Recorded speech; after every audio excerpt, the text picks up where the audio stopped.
So we're going to create some graphics this time. We're going to go over some shape layers, the good and the bad part of that. We're going to create some stuff using solids, and on those solids we're most likely going to use our masks and get into some layer styles. Those are pretty cool, and go over this one neat effect to get you guys going on how these effects work. And we're going to use some of these images this week. So starting from nothing, we always create a new composition, and I hit Control N, 1920, 1080. You can name it here or name it later, 30 frames a second, and my duration is always longer than I anticipate. You can pick your color for the background here. We could always change this back. If you want to get back to that pop-up window, you can hit Control K, and it gets us right back to it, and we can adjust things. If you want to work with time, you can Control click your time over here, hit Control K, and it is in time. So that could be a difference that you notice. I like to Control click and have my frames here and my time underneath it. So I'm going to organize my file already. Call it GraphicsCreation. And it's not saved yet. I can hit Control S. I pick my folder and then rename it again. Alright, I'm going to go ahead and make my folders. It's my good habit. Supporting comps folder. Can make it nice and tidy. And it's going to be in alphabetical order. Alright, so I do these folders no matter what, just in case I get footage in there or not.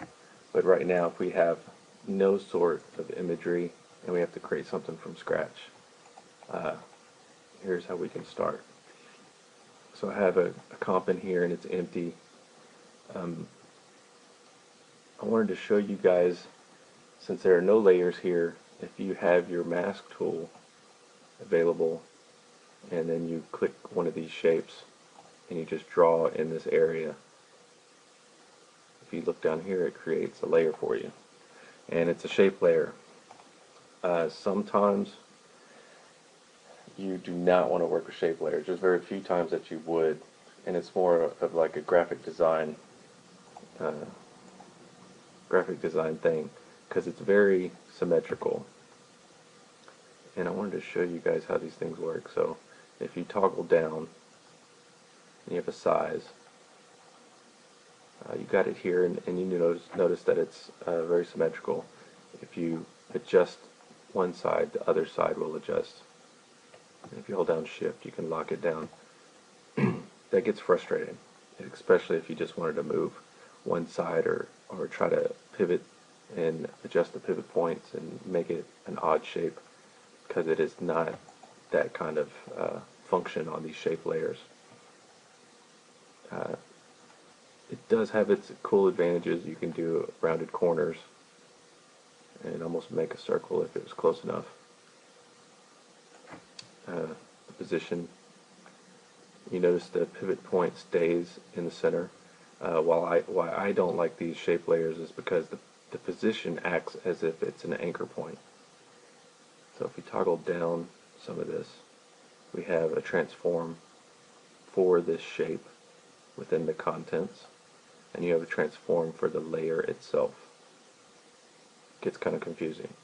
So if we rotate this thing, it is not in the center, and that's on the layer itself. Within the rectangle, if you rotate, it is not in the center, and it is not very user-friendly. If you move it, the pivot point still stays the same. You have to go within this rectangle path and go to position and hit it to 0, 0. So it stays respective to itself. It gets confusing, and it gets to be a pain in the butt.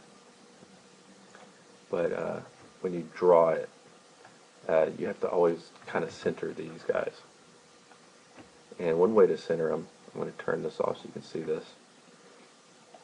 is within this window, you hit the apostrophe and it gives you the safe frame.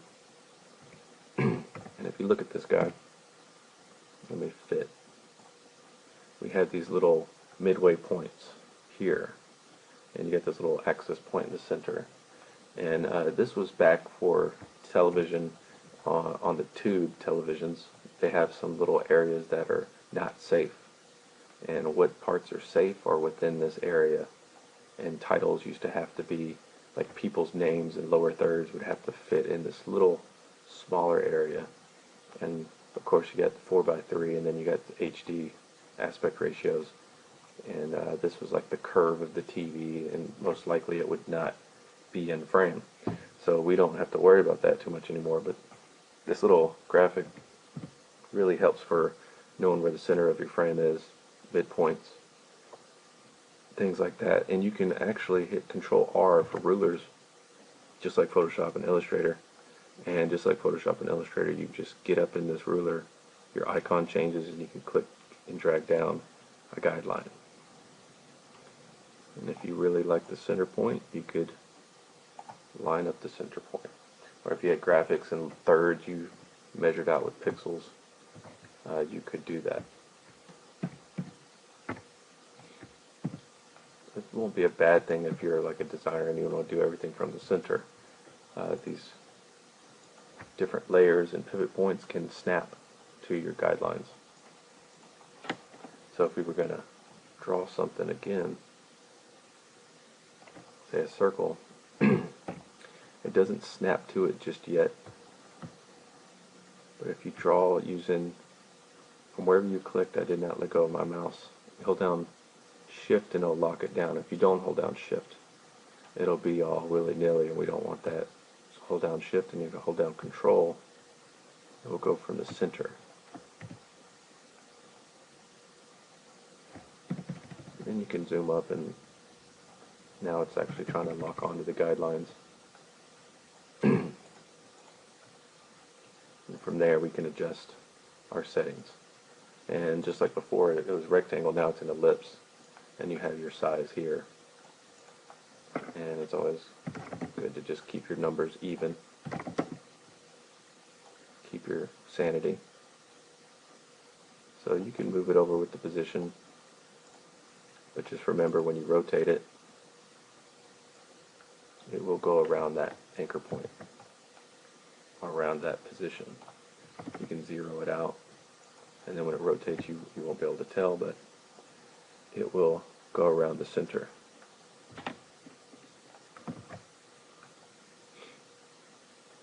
And the other graphically cool things is, just like in Photoshop, you have a fill and you have a stroke.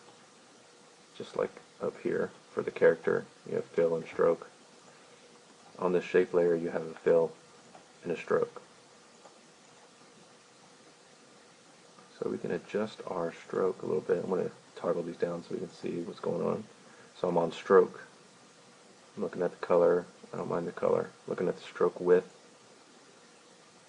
And you got a nice full stroke. And it's immediately very graphical. So if you're a graphic design person, you could go into this world and like it. And you got a fill, you can change your fill color.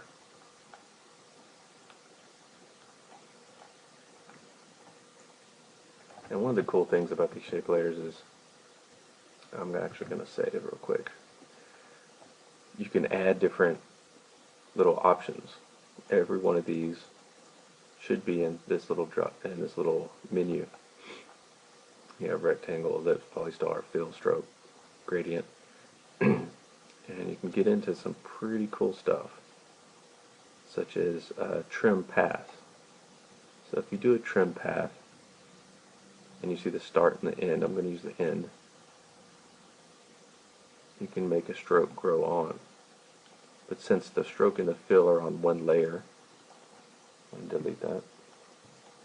Since it's on one layer, it's going to do everything at once. It's going to try to. So I can say this is the shape fill, and I'm going to duplicate that and make it a stroke.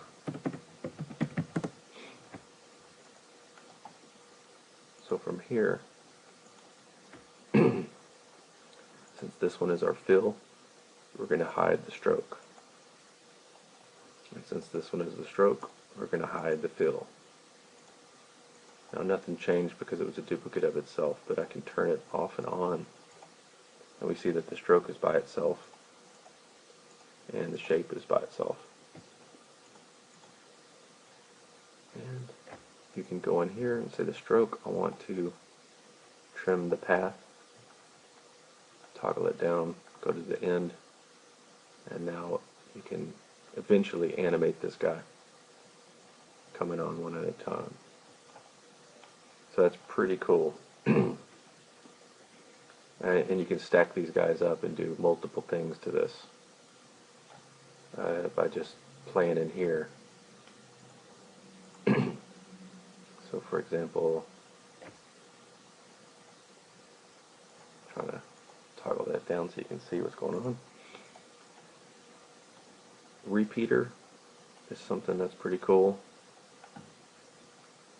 Notice it is on its own little sub hierarchy thing, so you can toggle this guy up, get this guy down, copies however many copies.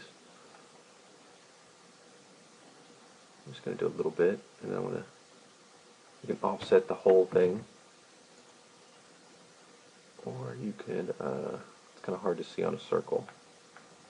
You have your position, and that little hole is my completion of the trim. See, it's at 99. Looks like a vintage logo. I want to actually do, you can change these instead of an ellipse. You can do, I still have my repeater on there. I'm going to turn this guy, actually that's the wrong thing. I'm going to delete this guy. I want to delete this guy because it'll be clearer on a square.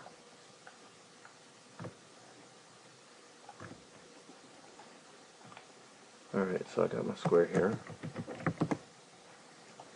So, classified rectangle. Everything's going here. I'm going to do a repeater again. And you could pull it off. It does let you have this hierarchy, kind of like layers in Photoshop, to where if you want to affect certain things, you can put it in a certain order. And if you look, my repeater, if I turn it off, nothing's there. If I turn it on, we've got a total of 3. And I'm going to actually change my size, just for demonstration purposes. Move it over, so we have all this space to work with. Toggle at my rectangle, go to my repeater. I'm going to repeat across the screen. I'm going to fit my screen. Control apostrophe turns off your guides. So I've got 16 copies across this thing, and you can do a rotation. So that's pretty cool, and that rotation is going around this point. So let's go to 0. I'm going to try to move it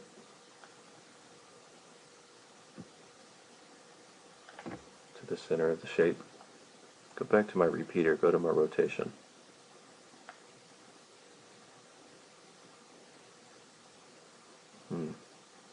But you get some very, very crazy effects with this guy. You can just scale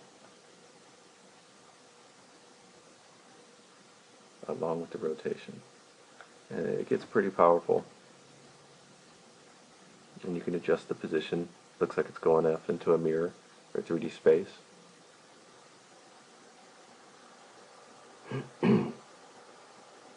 So you can do some really, really cool things in here.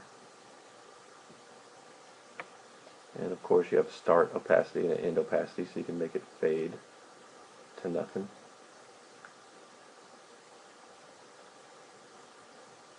and you can get some really kaleidoscope effects. I'm sure you can play all day in this thing. But that's what's really, really, really powerful about these shape layers. I personally don't work too much with these shape layers because I don't have projects that have graphic design like that. I mostly work with solids. And see, there's still nothing in here. Shape layers don't actually put any kind of file in the bin. It's just all on the timeline. But when we create a solid, which is down here in this negative space, you can right click and go to new, go to solid, and this will create a solid the same size as your composition. And I like to find it in my bin. You can right click and reveal layer source and project. I like to call this utility because I can use it over and over and over for multiple effects. And we can name it whatever we want here, such as circle. And I want to show you that if you select this guy and come up to your mask tool, it's very similar to a shape layer, but it doesn't have as many cool features as a shape layer. And if you select that layer, you have your mask on it, it does cut out of this layer. But you can turn it off and see what it truly looks like. You can turn it back on, you can say subtract. So if you want a circle, that's one way to do it, right? Here's a little trap that you could fall into. If you do not select anything and you come up here to this tool and you draw a circle, it looks like you're drawing a circle, but if you notice, you just created a shape layer and there's nothing on this layer, and you just created a new shape layer. And that is one little trap to watch out for, especially if you don't like shape layers. Just delete and make sure you select the layer before you start to draw on your solid. And of course you can pick different shapes for this thing. And you can use this to create, kind of like Photoshop, you draw a marquee and do a rounded corner or a soften, and you fill it. We use masks similar to selection sets in Photoshop. So you can build with this guy, and you can build characters, you can do interfaces. So that's one way to do it. And you can build a star. I don't know who wants to build a star. If you hold down Control, you have different options, Shift, Alt. So as you're clicking and dragging with this tool, go through Control and Shift or Alt and see, what does what and if you like it. There is a drawback to these masks. If I eyeball this, hold down Shift and Control, gives me something from the center. If you have this layer, I call this, it's unprotected, and we'll get into that later. But if you have this layer and you move it, and then you double click just the mask and move the mask, you can get this cut look, and it's not on purpose, and it will get you in trouble later. And what that is we've moved the layer, not the mask. And then we move the mask off of the layer. So if you turn it off, you can see that this layer is way off screen. It's not aligned anymore. And our mask, we tried to fix it, and the mask was moved only, and now it's all cut off. And that can get you in a lot of trouble. So there are disadvantages of doing stuff like this, but there's ways to protect it. And one way to fix this back is if you select any layer hopefully it's the same size as your comp, 1920 to 1080. That solid is 1920 to 1080. So I can snap it and fit it to the comp, and it'll snap right back to that position. And if you right click the layer, go to transform, fit to comp, it'll fit it perfectly back. It's very similar to a reset. And then you can go to your mask. I can change the color on this guy and double click, then you can move it to the center, and you can turn on your guides, and it'll start to snap in there. If it doesn't do it accurately, get a little closer.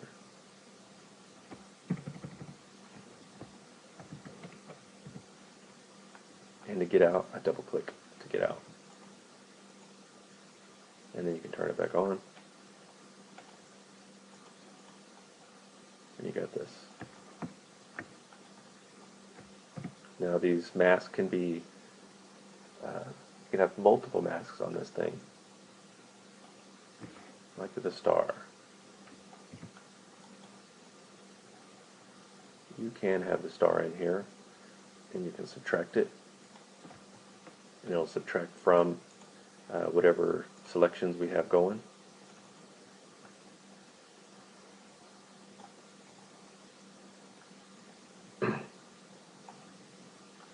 Who would want that specifically? I don't know. But sometimes it's pretty helpful. For example, if you wanted to do a cartoon moon, you can draw another sphere, roughly the same size, and we're going to cut this circle out of this circle using the subtract. You got a moon. Now if you wanted to animate this guy, you can double click it, and you can put positions on here to do an animation, but the way I work, I do it in a different way, and we'll learn about it later. But there, you could do an ellipse, that kind of thing. But there are better ways to do it, but you can do something similar.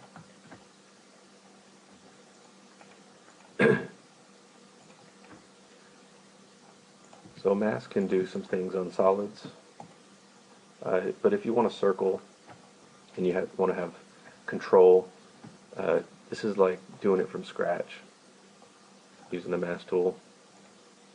After Effects probably knows that a lot of people do a lot of things all the time, and you don't have to do it over and over. So you can actually do it with an effect. Go to Generate, Effect. Actually, right-click, Effect, Generate. And you have some basic things in here: circle, ellipse, fills, gradient, grid. Grid's pretty cool, but we're going to go with the circle.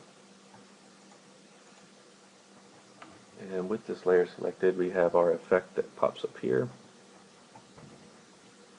It's pretty small, so we have a radius here, and we can scale it up. And if we check I'm going to check my alpha channel. That's looking good.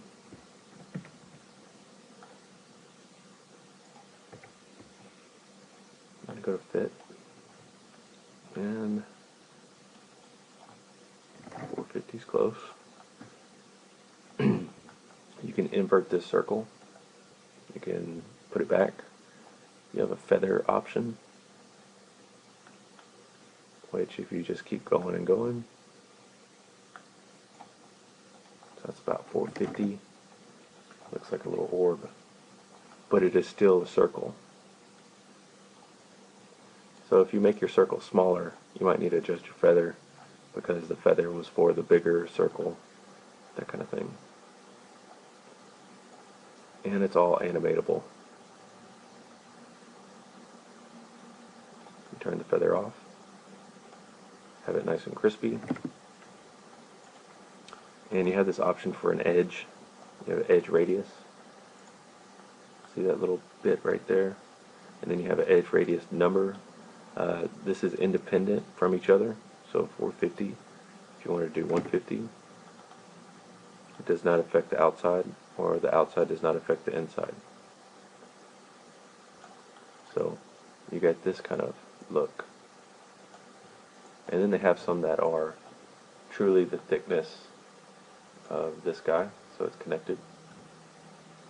It's actually always going to be 259 probably pixels wide. So if it's bigger, it's the same amount of pixels but looks smaller. If it is smaller, same amount of pixels, it looks thicker. And then they have these ones with the formula, thickness times radius. So how that works is it's reacting with it, and that's probably more likely what you'd want to do. And then you have a feather option inside this guy. And let's go to feather. So you have an outer edge, and you have an inner edge. Kind of looks like a blast explosion, depending on what you want. That looks like an eclipse. And, you know, the circle is all built in, and you just find it, put it in there. You can invert. It's pretty cool. They have blending modes. I don't mess with that because we don't have any kind of images underneath it. But that's like Photoshop. Very similar.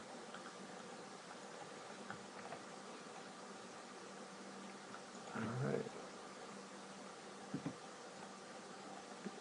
And you can also go to right-click Effect, Generate. You can do an ellipse. Same thing as a circle. I'm going to deselect. You have width, and you have height that you can control independently. And you have a thickness. And you have a softness value.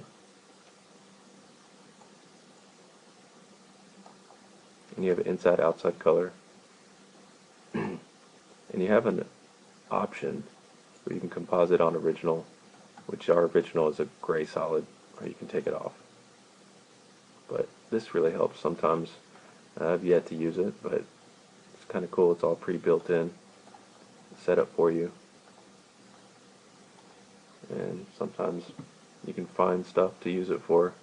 It's good to go through them and see what's going on in these little effects. But I'm going to go back and go to grid. Grid is very helpful.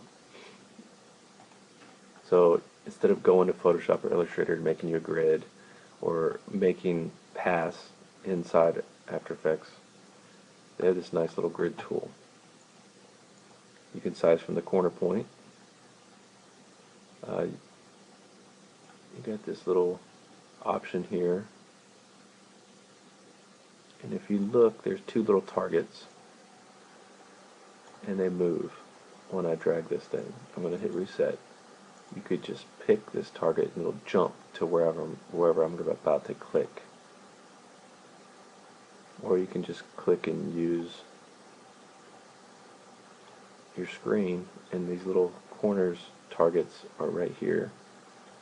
And you can adjust them freehand. And go ahead and reset that. You have a border. You can pick the thickness. You can invert the grid. In this drop down, you can open up the width and the height. So you have width sliders. My border's super thick.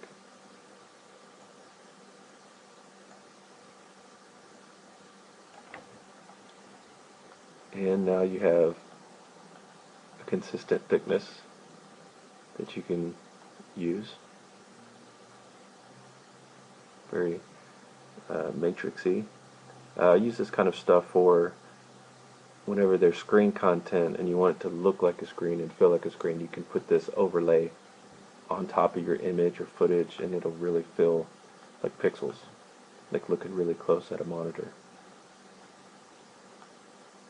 And then you got sliders, so you can truly adjust independently, but have numbers to actually work with instead of just these corner points. You know, if you want stuff to be exact, you pick one of these, and it'll dial you in pretty accurately.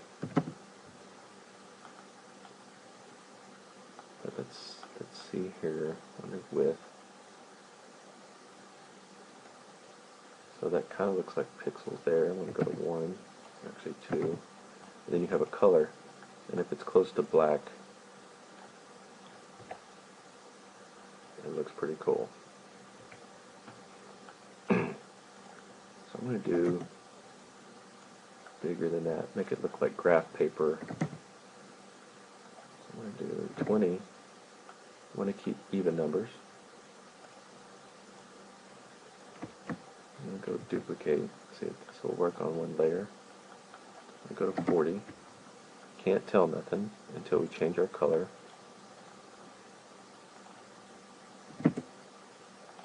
And of course that did not work. Okay, so we got a layer and we got an effect, grid. So I have a layer with this grid, and I'm going to duplicate this guy, put another grid, and make a not so tight configuration. So there will be like main lead lines going through there. So I'm going to call this grid small. I'm going to duplicate this guy. So I've got a grid large. And I'm going to change my color so I can see what's going on. And I'm going to change my width to double. And I'm going to say 40. See how this other little grid is poking through? Let's say 80, let's do 50. And it needs to be even. Or by 2. Okay, that looks good. I'm going to come over here and pick a different color. It's cool if you get close to the colors that you're working with so they're in the same tonal family. And then you get a cool little grid out of that. And the designer in me wants to go over to my bottom small grid and make it just a tad darker. Like Iron Man, they had their little heads-up display. Easy grids, so you can set them up and get going and do some cool stuff. That's how you can get some grids. You can have little blips and satellite things. But whenever you click on effects and presets, it's a search window. So like I just clicked on it and my computer's having to catch up with it because it's a pretty dynamic search. And it was just a habit of me to click on this guy to get over to my project window.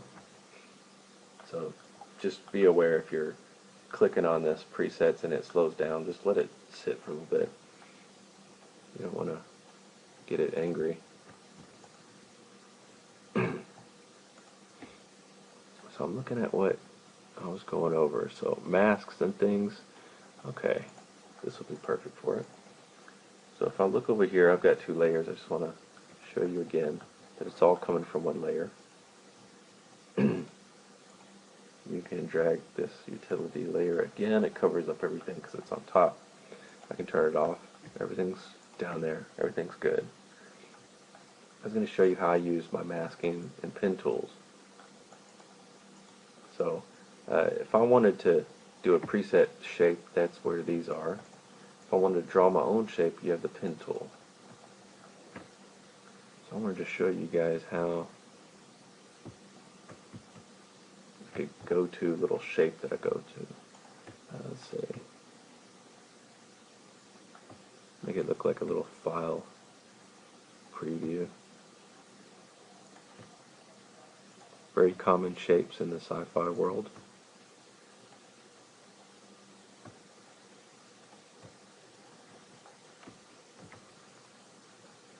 Little high-tech shape.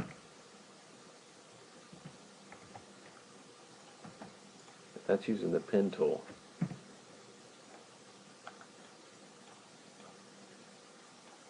I'm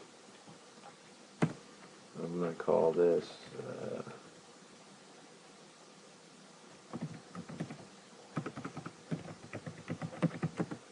like a little interface here.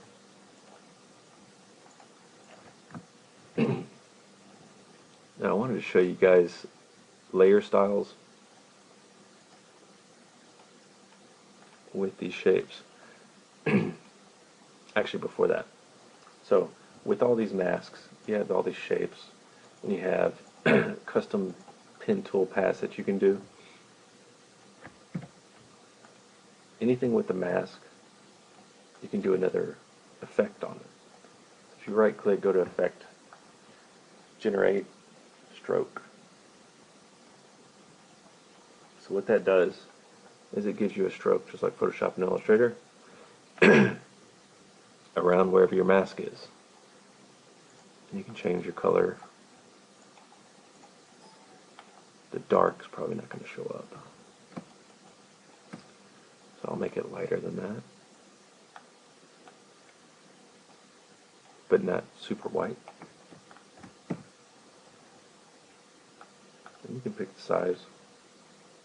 You don't want it too big.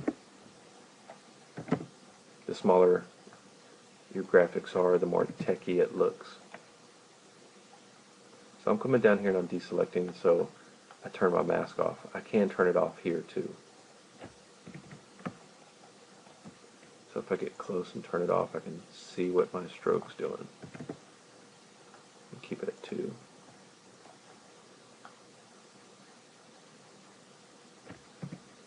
Here it is 2. Again, you have these little options on some of these effects. You can do it on transparent, so all you have is a stroke. In that case, you'd want to duplicate it, just like how I did with the grid. You duplicate this interface and you have an interface stroke, and you use on transparent. You can reveal the actual color of the shape layer underneath it that the effect is on, or you can just put it on the original image.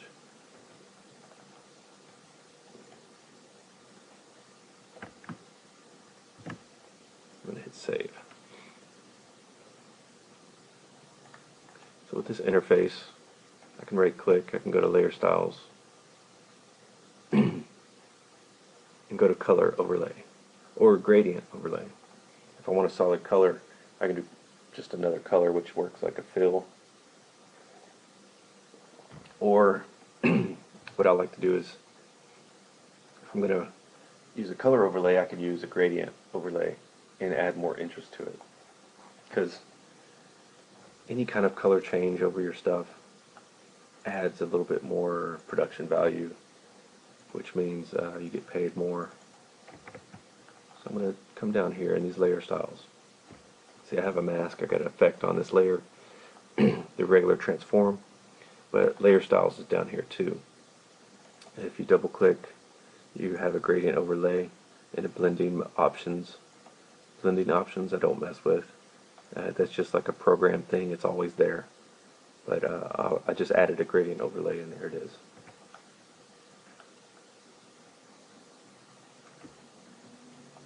So if you're familiar with these in Photoshop, you have some of the same things. Maybe one thing's missing or so, but you have an opacity. So there's the flat gray, and here's the effect coming in. You have colors. You can edit the gradient. This is where I'm going to be working in. But you have an angle. You can change the angle. Linear, you can change it to radial, angle, all this stuff. Very similar to Photoshop. You can reverse it. You can align with layer. What that does is it aligns with the layer as a whole instead of what's masked. And you can offset it. You can't see that right now, but you can offset your effect. But I want to mess with the colors, so I can edit my gradient. I'm going to edit the values to where they're not so strong, more subtle. As you just saw, you can just click in here and create different places to change the color. You can click and drag them off, or you can click and just whatever one is selected, you can hit delete. This is very similar to Photoshop. Here I'm going to select this guy, and I notice that it's white. I'm going to pull the white down a little bit so it's not a pure white. And of course, to the black, I want to pull it towards not pure black, but rich. I'm watching over here as I'm doing this. I think that's pretty decent. Now if you look at my layer style took over everything within that mask. So I did have an effect with the stroke on it, but you can't see it unless we turn off the layer style. So just like down here, if you're building stuff up, you need to possibly duplicate your layer and call it stroke. I want to turn this guy off so I can see what's going on. It's just my interface. I'm going to delete my layer style because I don't want my layer style on my stroke. I just want the stroke. And I want to see nothing but my stroke, so I can go to my interface stroke, make sure I'm looking at it, go to my effects, double click stroke, make sure this is the correct effect, go down here to this drop down, and we can say on transparent. So now it's truly the interface stroke and nothing else. That's why I turned off this guy, so I can see what's going on. And then I can turn this guy back on, and I'm sure there's a stroke on this guy that we can get rid of. There's no duplicates. And I can check. I'm going to turn the interface stroke off. And we have just the interface. And then the interface by itself. Interface stroke by itself, and we have an interface with the stroke. So that's good. And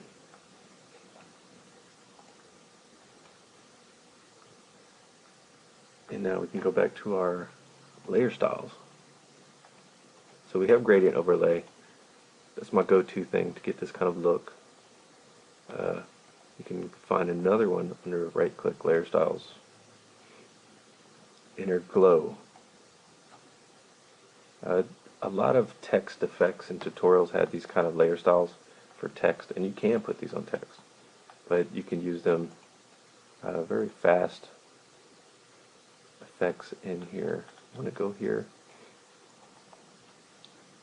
I'm noticing that it's not really showing up too strong. It's because I have to zoom up on it. It says inner glow and it's glowing to the inside. So I need to adjust some things. I can change the color. That should give an immediate result. But see how it's a little faint because there's a blend mode layer on it. I'm going to hit normal. Crank it up to 100%. Still can't really see what's going on. The size.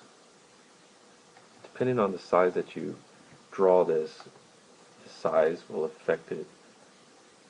The size is consistent. It's like pixels. So if you do a very, very, very small icon, these 16 pixels would take over everything. But if it's a bigger icon and you put this kind of size on it, 16 pixels might not be enough. So you can put like a little, looks like a light underneath there, like a cabinet light.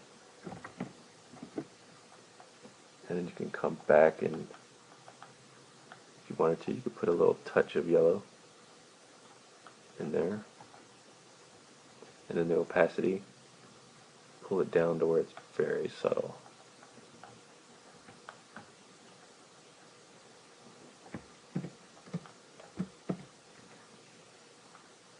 And that's how you can do some graphics. Very Tron-ish. Now if you want to move this guy, I didn't build it in the center. It'd be perfect if you could build it in the center.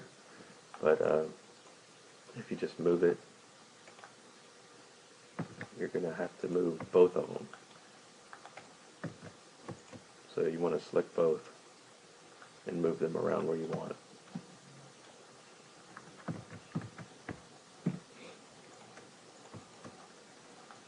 And if you want to have several different ones, you can select what you want, duplicate. You want to move them all on top or all on bottom, because I want to keep them together. So I'll change the color of these guys. So I know what pairs stay together. And I'm keeping that number 2 on there, so I know which ones stay together. I can just click and drag both of them over. I can duplicate the red ones again, because I want red. And you hit Control, close bracket. It goes up on this little layer stack.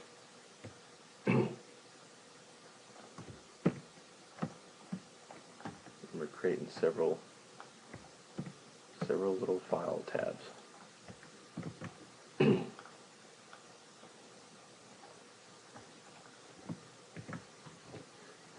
So you can go crazy with heads-up displays. When you're watching movies, even commercials, they're having a lot of heads-up displays, graphics, and some of those heads-up display graphics, they're made up and they're fantasy, but they're getting into more real-world applications, and it's a pretty cool little industry niche that you can get into doing this kind of stuff. Effects.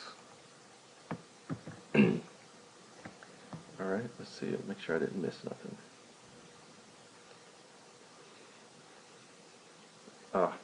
Okay, so messing around with these shapes and the pen tool.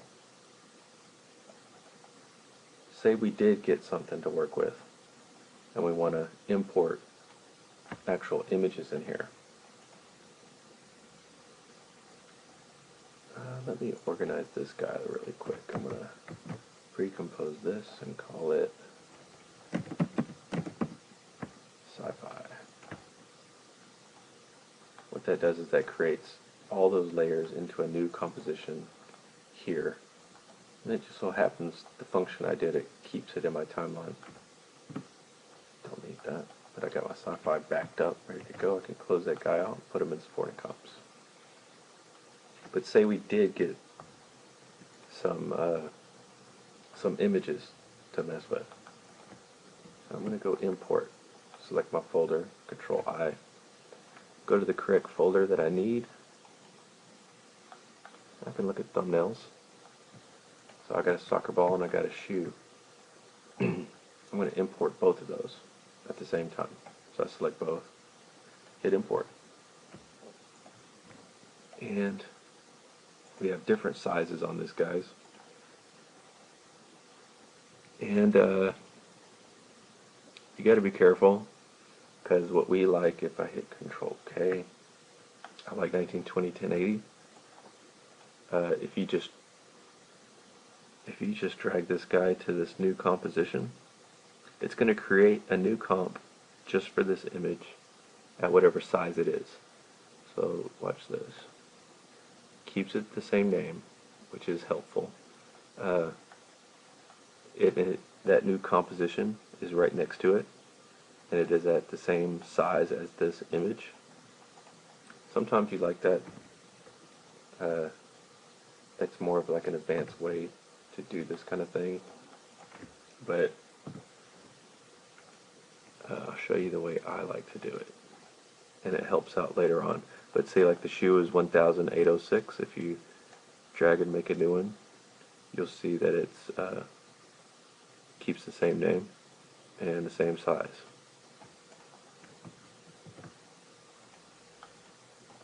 So I'm going to delete that guy because I want to show you the way I do it. Because the way I do things is I set it up with all the same size comp, 1920 1080, so when we replace things it can be swapped out easier and you won't realize what I'm doing until later on, so you just got to trust me.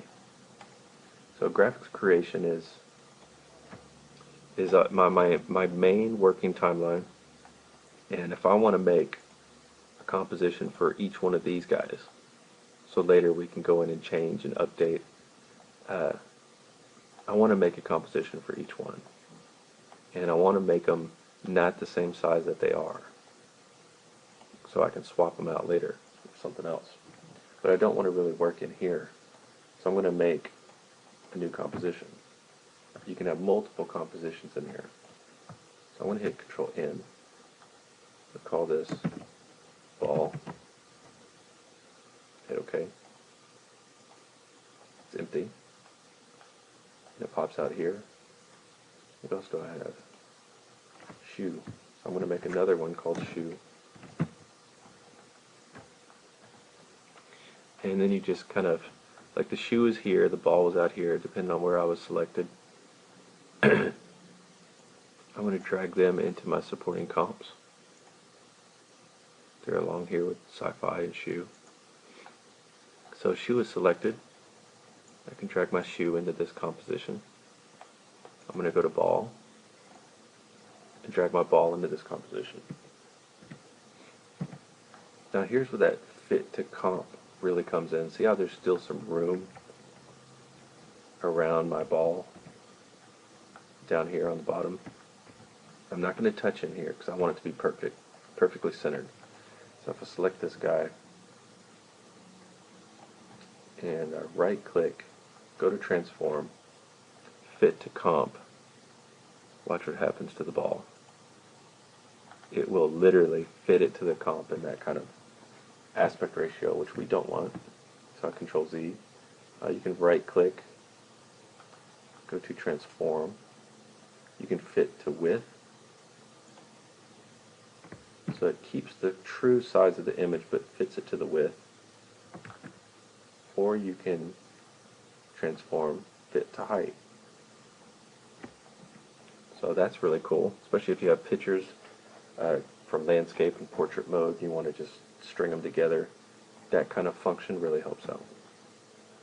I wish Photoshop had that function. So I just want to make sure that these fit to width and that they fit in there, fit in the frame as full as possible. Now this one, it fits great, but I just moved it down a little bit so I could see what's going on with it.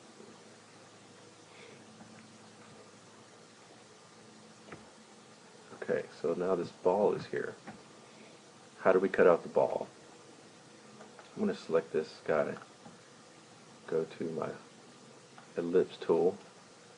I can open my safe frame, eyeball the center, start to drag, hold down control. It's a little funky, hold down shift, and now we got a good selection.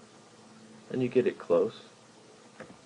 I'm going to turn to a new color.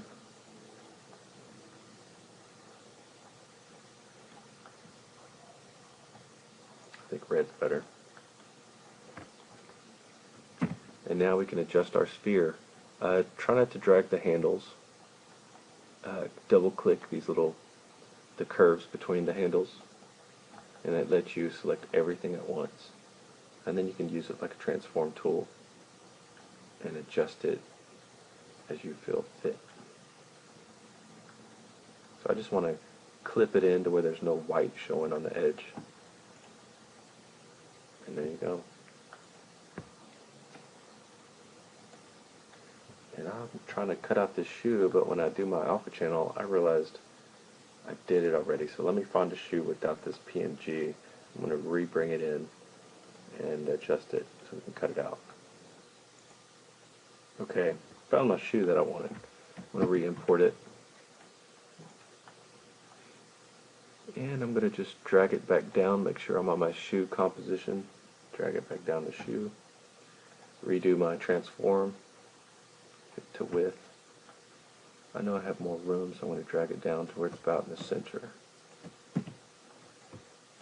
Now it's a good habit to make sure the images you want to use are pretty decent quality resolution, and that you can, when you're placing your images in here, put them as close to the center as possible. Like if it was a tree, put the tree in the center and not off to the side, so your axis point is somewhat manageable and not crazy. But just like the ball, instead of using a sphere, we can use a pin when it's more realistic and real world things to cut out. So I'm going to hit save. I'm going to go up and click my pen tool. And you just got to pick a point to start when you're looking to draw a pen tool path around something. I like to start at a point that I know if I'm coming around and I'm not sure where I started, I know I'll click right in the little crevice area. So I'm going to start here. And I'm going to start by not just clicking, but clicking and dragging handles. Ooh, I knew it. Okay, so I clicked and dragged, and I noticed there was a color that was a little bit off. I come down here and I did not select my layer. So it created a shape layer for me, which is what I don't want. Delete it. Select my layer. Make sure I'm on my pen tool. And I click and hold. And it's before I get going, I see that my color is off. I like a nice bright red color. Go down to your mask and you can change the color. And now it'll be red and I can continue. I'm going to make it full screen. Use my space bar and my period and comma key. I'm going to adjust it. I'm looking at the curve of this. And I want to come all the way down to this little point. And I'm just going to drag it a little bit. I'm not going to worry about this curve. I want to show you how to fix it later, because you can add these points and move it.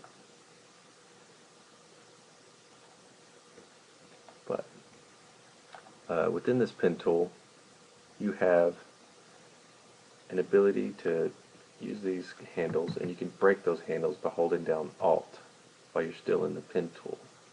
And then you can drag that little handle up and over, and you can continue drawing. So that's really cool. I'm going to go all the way down the bottom, make a nice little curve. And I'm not drawing those handles all crazy. I'm just doing a little move at a time. Now that one's still selected. I can pick somewhere to draw my next point. I'm going to pick it somewhere over here. And I'm going to draw this one pretty big because that's a big curve. And right in the middle you can just click this little point because it knows what you want to do, because a lot of people gave them feedback. And you just mouse over the knot you just created and you can click and drag it. And since it was a Bezier point to a Bezier point, and you click it, it keeps the smoothest Bezier that it thinks it should do. Now this point is still selected. I'm going to tuck it up in there. And to continue, I'm going to click this next point on the end. Just a single click. And it lets you keep going. So I see this big curve, and actually I want to, I realize how the Bezier works, so I'm going to go all the way to this flat point and give a nice curve, or nice handles for a curve here. And I'm looking at the worst area. Like, see, that's not too bad. This isn't too bad, but right here it's pretty bad and off. You can click there and then drag it down and adjust the handles if you need to. But doing that little trick of doing a point here and a point way over here and then doing one in the center, we just made a bunch of ground, and we're becoming faster and faster, and it comes with practice. See how that's a little more accurate, but it's okay. And you can just click down here, adjust the handles, and then you click back on the end and you're ready to continue. And I'm looking up here. This is a more complex shape, but I think I can get it all the way up here. Let's try it. So where does this curve stop? Stops about right here. Now I do a little handle because I'm thinking about this part up here. So I don't want it a long handle down here because it'll stretch my handle up there. I don't need that, because I can come in here and click in the middle and drag it down. And you can see it's almost working, so you might need another knot. So I'm going to undo, click here, and then come down, and I'm going to adjust my handle. So this side looks good, but this side needs some fixing. So I'm clicking and adjusting there.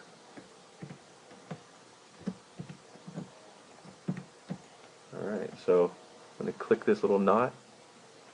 I'm going to come up here, do a little drag. No one's going to ever know that that's missing.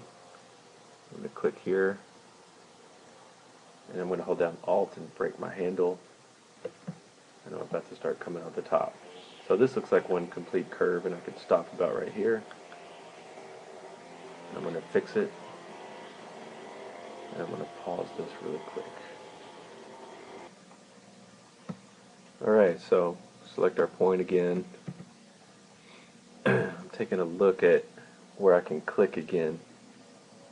So where my next click is going to be. This is pretty much like a straight part. Little point here, straight point, straight point. So let's click. Whoa. Okay, so for this instance, I don't want that point there. So I'm going to deselect, select it again, and take a look. So this point I don't want. If you had one of these points, what you don't want to do, go up to your pen tool and minus it. Go back to your pen tool and make sure that this one on the end, the one I want to continue with, is selected. So if you look, it is selected, but if it isn't, you can check by clicking this one and then clicking back on this end point, and you know that's the one you're going to be continuing on to, or from. So I'm going to click and do a little handle here. Come out to this side, click, and there's going to be a little handle there. And then it dips down right here, so I'm going to stop it about right here. And this looks acceptable. This is not. I'm going to click in the middle, drag it up, click in the middle, drag it up.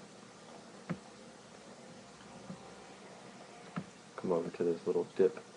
I'm going to do a little handle here, hold down Alt, break my handle, come up here, do a little handle, break my handle, point up. I'm just going to do little handles until I make it through this section. And if you imagine where the curves are, it makes it a little easier for you. And it lets you know where you can cheat and continue faster. So there's a little dip in there. I'm going to go to the top. Click here and pull it down.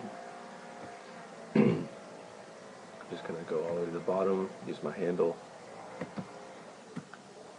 jump all the way to the side, use the handle up.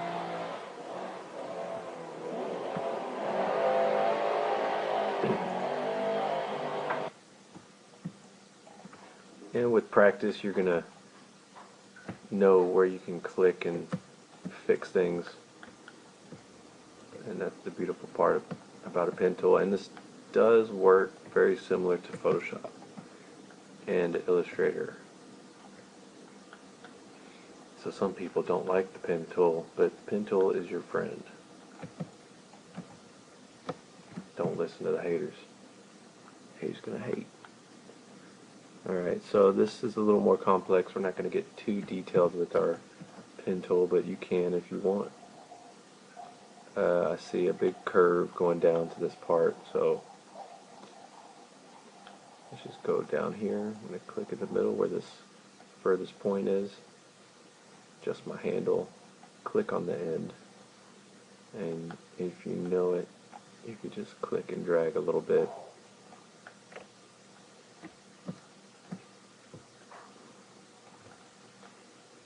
Breaking that handle, coming around, you can smooth it off, or you can actually go in this little point. I need to work with that. And this can, I'm tempted to just draw a point down here, but I think this curve here stops about here. So we could pull this one down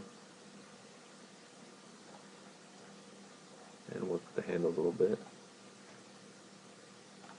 And I'm always kind of cutting into some pixels on the image I'm cutting out. If you leave it off, the black will peek out and it will look bad. so you don't want that. Okay, so now from this point, you can come down to the bottom and look where the biggest jump is, and click and drag it over. And then from there you can adjust the handle if you still need to. Select that end piece, hold down Alt. And this is pretty much a straight piece to about right here. Always do a handle. That looks acceptable. And a little ramp going up here, so if there's a curve, probably a knot right about here, and then another curve knot right about there. So I'm going to come about where there. Click in here. Almost perfect. Come up to the top, make a knot, and then come down here, make a knot. And a little handle, break that handle, make a little handle, break that handle. This is a little unclear, so I'm going to pretend it's perfectly round. And I'm going to do the knots like this. That's probably really wrong, but who's going to know? Except you guys. So a little curve, this is where the curve stops. Curves back up. I think this is where the curve stops here. And now we're back where we started. And I'm just going to click it. There's a handle here. It's going to be a little messed up, but we can fix it later. This side is good. I'm just going to mess with this side. And I'm going to overdo it so I can see what I'm working with. And then pull it back. Maybe tighten this up a little bit. Take some of that background out. Zoom out. I'm going to fit. Check my alpha channel. And I've got a shoe cut out. So that's really cool.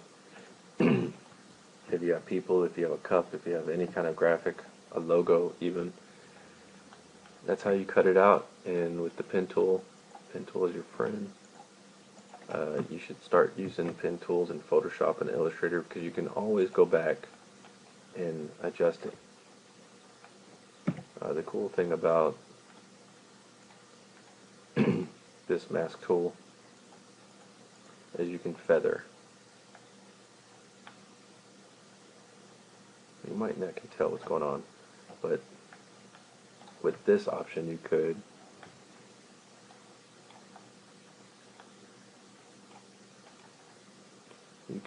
eat into your mask,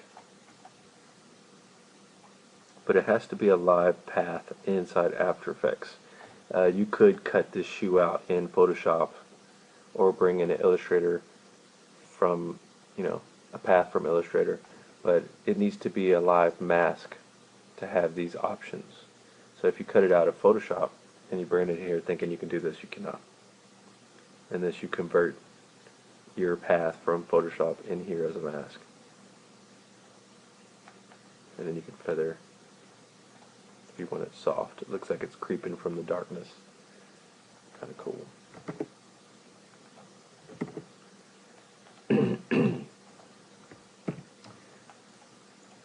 And from here we have a shoe. I want to show you something as a quick little freebie.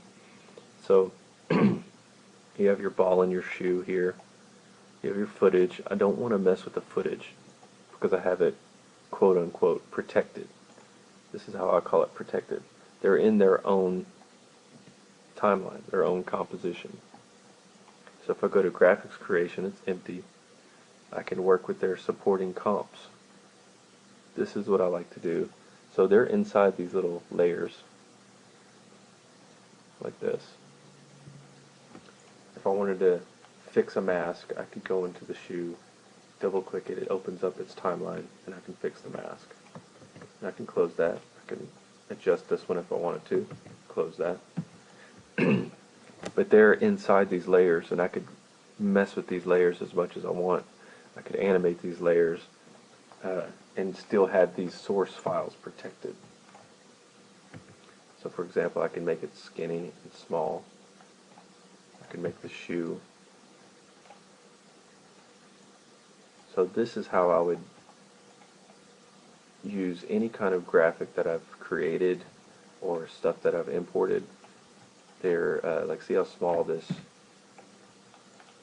ball is in frame. If I double click this ball, it is in full frame within its respected timeline. And you can see the border of the 1920 1080. Double click, it is in full frame. But I put them in their own compositions so I can do what I want with them, and I won't mess up the mask, move the solid, mess up the mask kind of issue that I was getting with earlier. I'm going to save this, and I want to show you some go-to things that I like to do. So if you pretend that there's a ground plane, I've got my guides already in here. I want to just lower it a little bit so it's not perfectly 50-50. And I bring my shoe and touch that shoe to this ground plane. I go to my ball, and I go to the ball, and I touch it to the ground plane. There's a way to flip this guy, and we can make a reflection. So if you take your ball and you duplicate it, I'm going to call this ball reflection.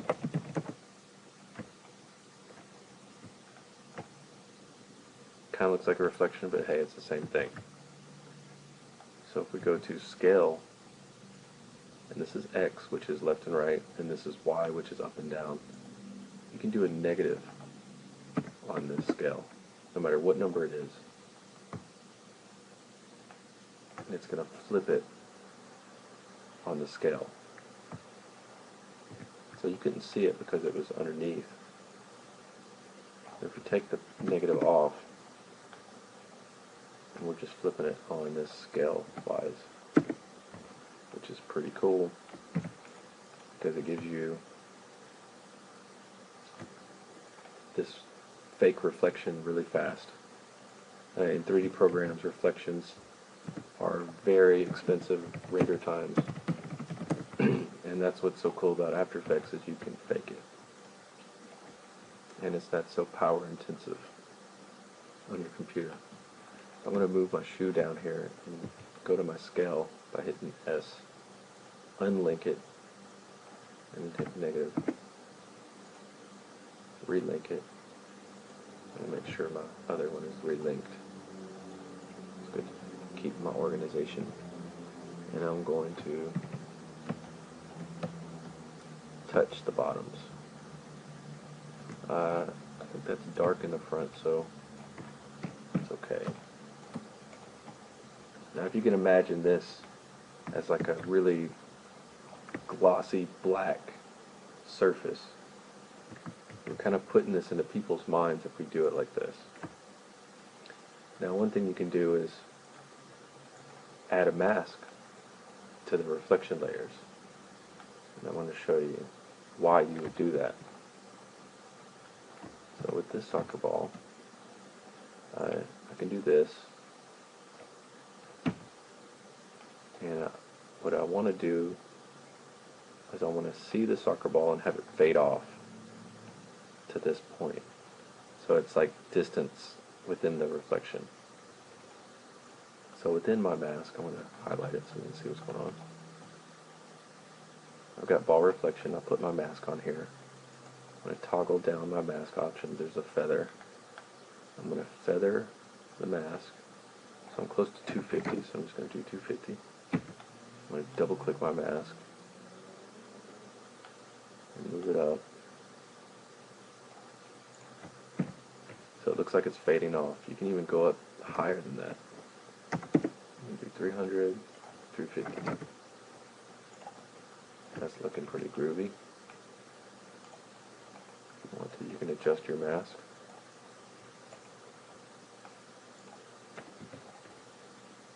And you could also do a slight blur on this ball reflection.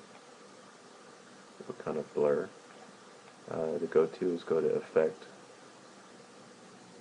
Blur, Sharpen. You want to go to Fast Blur because it's faster with your computer. And type in like 15. So we're at 15. You can click and drag it. Just don't go ridiculous. That's a little too much. Maybe 30. Depends on how shiny you want your illusion of the glass to be. So I'm going to do 15. And to top it off, you can turn down the opacity. Probably to 30.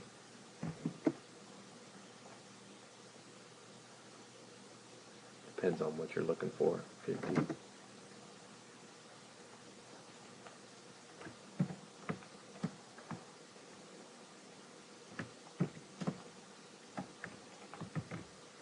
Hit and save. Good habit. Now the shoe. We did the ball, and now we're going to do the shoe. I'm going to do my mask first. Now for me, I don't want any chance of this reflection cutting off, so I start my masks from out here, and see the shoe up here. So whatever we draw, that's what's going to be visible. And I want it visible at the top and fade off towards the bottom. So I'm going to come in about halfway of the shoe. Change the color of my mask. Drop down, do my feather, feather to taste. Let's see, I think we're like at 200, maybe even more, 250. That feels about right. I'm trying to deselect my mask when I can just turn it off here. It's looking pretty cool. I can put a little blur on it. This is my go-to for making stuff look good. 15. And then turn down my opacity. Probably 50. And that looks really slick and cool. And that's what we're going for. Now there's one more step you can do. Well, there's a lot more steps you can do, but to push this a little bit further is how I use my solids. So I'm going to go pull in a solid and put it between the ball and the reflection, because I'm about to put like some little fake little surface feel to it. So I use my mask tool, I did a little sphere. I turn it back on. That's what it looks like right now. I'm going to tuck it up under there just a little bit. And I'm going to kind of do some fake light bounce of this object. And the object is a white ball. So what I can do is I can go to my fill, generate, fill, and you can color pick the color that's underneath it.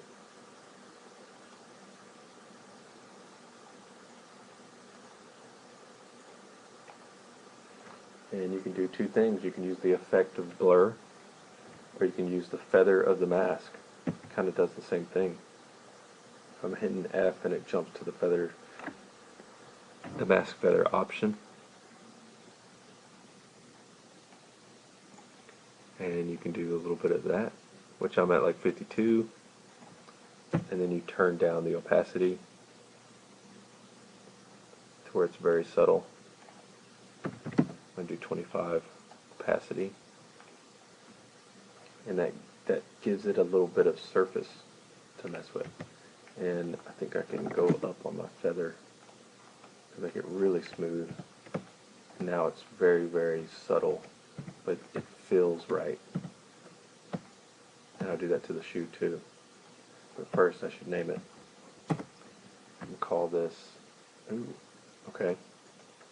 So I had this solid selected and I hit enter to rename, but I was active in my viewport, so it pulled up the layer of this guy. So if it looks weird, if you see this timeline down here, you just want to close it out. And here's footage. I'm going to close it out. And I'm going to get back to my composition, graphics creation, composition, graphics creation. So if anything looks weird, you're going to be changing stuff and you can't see any kind of change, look up here and make sure you're in your composition, graphics creation. Make sure they match. So I'm going to deselect by coming down here and selecting in the negative area. But I need to name this. So now I'm activated in this composition. You see the blue activated. I'm going to hit enter. I'm going to call this ball light bounce. Because that's the light bouncing up underneath the contact area. Alright, so we're going to do it again for the shoe. Go to project, go to my utility. I'm going to put it between the shoe and the reflection. I'm going to turn it off so I can see what I'm doing here. And this one, I'm going to do a rectangle.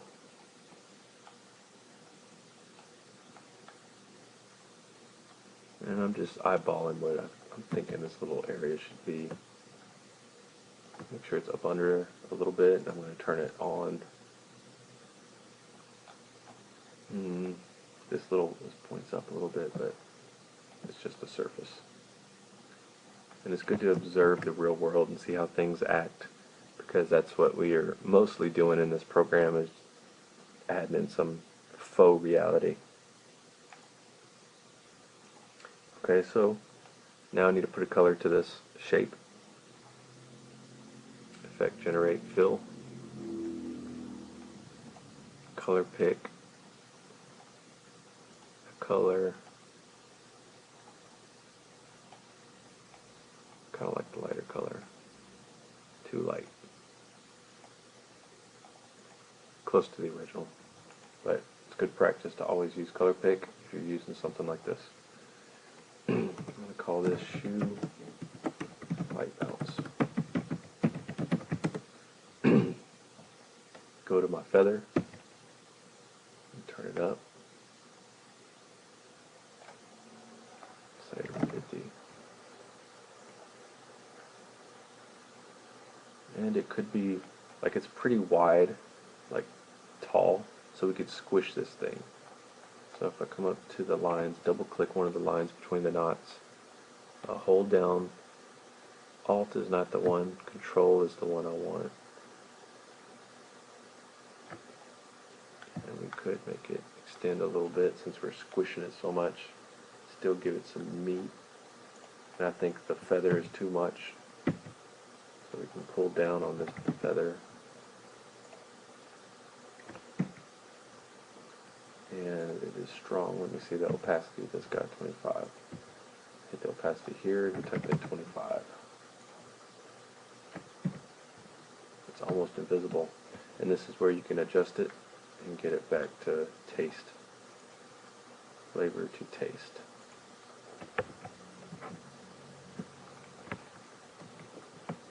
And if you concentrate on little details like that, that'll really help, you know, whenever you put your projects together and you add these little nuances or a little flair. It'll make your stuff look really, really good. Save. Now let's see. Okay, I'll give you one cool effect that you can play with. First, I'm going to pre-compose this guy and get it out of the way. And call it reflection. So what's cool is that it wants me, or the program lets you pre-compose and then continue working on this layer as one layer. That's how the workflow is. But right now we don't need it because we have it up here and it was for demonstration purposes. I'm going to tuck it away in supporting comps. So now we have GraphicsCreation and it's empty. Go to my solid, drag in another solid. I'm going to call this effects. Now this one is very hard, but I know you guys can get through it. So if you select this guy, just like Photoshop, you can start off with like a noise. You can go to Effect, Generate, or is it? No, it is not Generate. It is Noise and Grain. I'm looking at Turbulent Noise. You can try these on your own, but Turbulent Noise is what I'm going for right now. And I'm looking at my timeline. I want to go to about 75. I don't want to queue up my working area to be not ridiculous, so I'm about 75 frames. I'm going to put a little animation of this guy eventually. But I put a turbulent noise on this layer, and you have different types. Turbulent, smooth, basic, and just really different things that are already set up for you. And just take a look at what they are. Looks like a Jupiter atmosphere. Oh, Samiri. So you just take a look and check them out. Rocky. Small bumps. Strings, that's like a brain going through it like a flashback. One I like is dynamic. And you have noise types. You can do block, which is weird. Linear, so you could pick any of one of these little presets and then go even further down the rabbit hole to like customize it. You can invert it, and of course you have contrast. I'm going to put my resolution at half, you know, so you can make the darks darker. You can make the overall brightness more. And I don't really try to mess with anything too much, especially if you're new. But you have a transform, which sounds very familiar. You can rotate. Now the difference between the transform tools in the effect and that on the solid. So if you come down here and you rotate, you're actually moving the frame. So that's bad. You want to do it up in the plugin if you want to, and not have it cut off. So that's something to take note of, because we're still on a solid.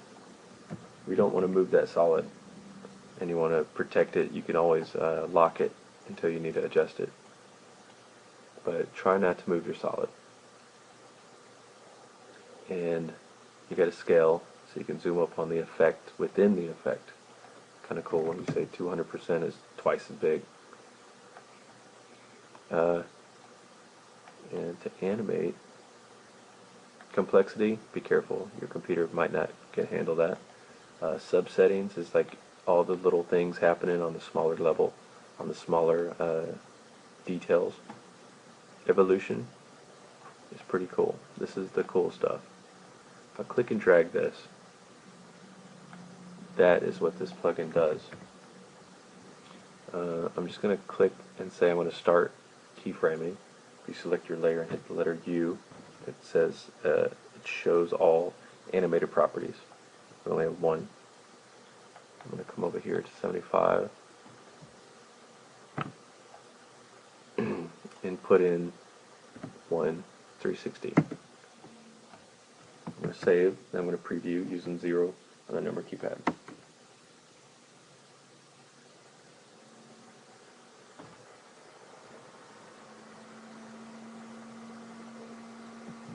So it starts to do this like bubbling goo. It is pretty cool.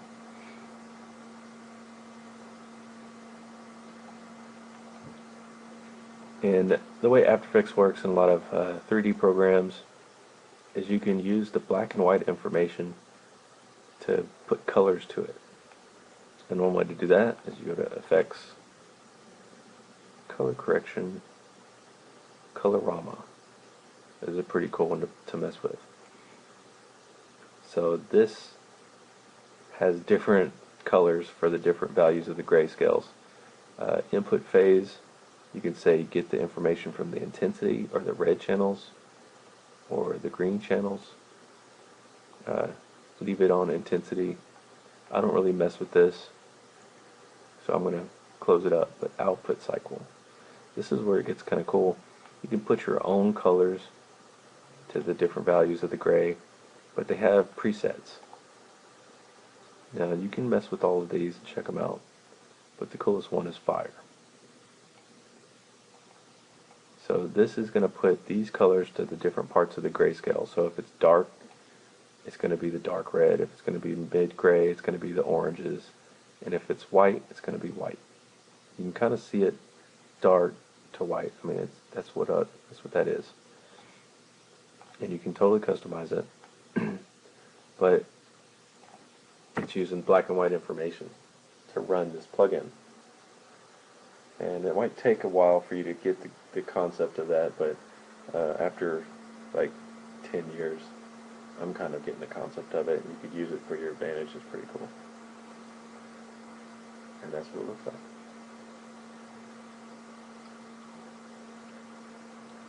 So if you wanted to do a flaming ball of fire, you could probably do it already with this. And it comes with more, for example, you said flaming ball. Oh, look at that. A shape layer. I'm going to kill it. I'm going to select my layer. Go to my mask. Click and drag. Hold down shift. And we got a sun.